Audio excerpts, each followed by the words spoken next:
সহজে পার পাচ্ছেন না তাসকিন। বিশ্বকাপে সুপার 8-এ ভারতের বিপক্ষে গুরুত্বপূর্ণ ম্যাচের একাদশে টাইগারদের সহ অধিনায়ক তাসকিন আহমেদের না থাকা বেশ আলোচনার জন্ম দিয়েছিল। সে সময় বিস্তারিত কিছু না জানা গেলেও দলের এমন সিদ্ধান্তে বিস্মিত হয়েছিল সকলেই।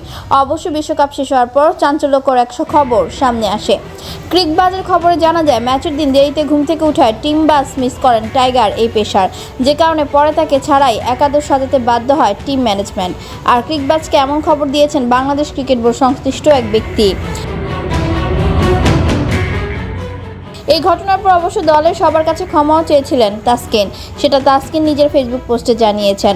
নিশ্চিত করেছিলেন সাকিব আল হাসানও, তবে সহজেই পার পাচ্ছেন না তিনি। গতকাল গণমাধ্যমের মুখোমুখি হয়ে বিসিবি পরিচালক ইফতেখার রহমান মিঠু বলেন, রিপোর্টটা আসার পরে কোথায় সমস্যা আছে এটা তো সবার সঙ্গে আলোচনার বিষয়।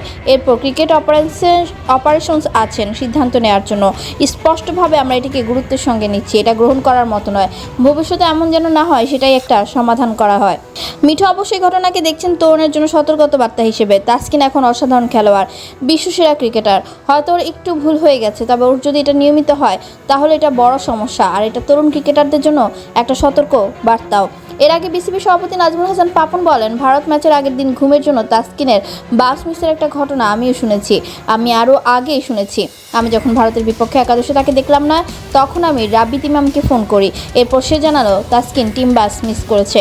বিসিবি সভাপতি এরপর জানালেন, রিপোর্টের অপেক্ষা থাকার কথা, তবে সে কেন আসেনি কিংবা ঘুম কারণ কিনা সেটা রিপোর্টেরে জানা যাবে। চাইলে আমি নিজেই তাকে সরাসরি প্রশ্ন করতে পারতাম, কিন্তু আমি করিনি, কারণ আমি রিপোর্টের অপেক্ষায়।